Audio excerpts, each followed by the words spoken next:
Hello all అందరు ఎట్లున్నారు మంచిగా ఉన్నారా? ఇవాళైతే LG washing machine cleaning process అయితే చూపిద్దాం అనుకుంటున్నా. ఈ మా వాషింగ్ మిషన్ అయితే 15 ఇయర్స్ దాటిపోయింది అనమాట, చాలా ఓల్డ్ది. అండ్ ఈ ఫస్ట్ ఇదైతే సర్ఫ్ వేసుకునేది, మనం సర్ఫ్ వేసుకొని కంఫర్ట్ వేసుకునేది కదా. సో చూడండి ఎంత నల్లగా ఉంది. ఆ బటన్ అట్లా గట్టిగా ప్రెస్ చేసినామంటే అది వచ్చేస్తుంది బయటికి, దాన్ని తీసేసుకోవాలి. ఇదైతే చూడండి ఎంత గలీజ్గా ఉంది, ఇంకా చాలా గలీజ్గా ఉండే. నేను ఆల్రెడీ ఒకసారి కడిగిన నల్ల కింద. సో తర్వాత ఇదంతా లోపలంతా చూడండి ఎట్లా పట్టిందో. ఇది కూడా మనం క్లీన్ చేసుకోవాలి. లిక్విడ్ డిటర్జెంట్ అంటే వాటర్లో కొంచెము సర్ఫ్ వేసేసుకున్నాను నేను, వేసుకుంటే అట్లా లిక్విడ్ లాగా అయింది.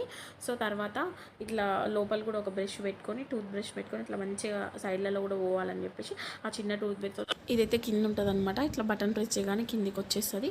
సో దీన్ని ఓపెన్ చేసుకోవాలి. ఓపెన్ చేసుకుంటే మనం వాషింగ్ మిషన్ క్లీన్ చేసేటప్పుడు వచ్చిన వాటర్ అంతా ఇందులోకి వెళ్ళి బయటికి వచ్చేసాయి. అండ్ ఇక్కడ కూడా చాలా గలీజ్ ఉంటుంది. సో దీనికి కూడా చూడండి, రిమైనింగ్ క్లీనింగ్ మొత్తం పార్ట్ 2లో చూడుర్రి.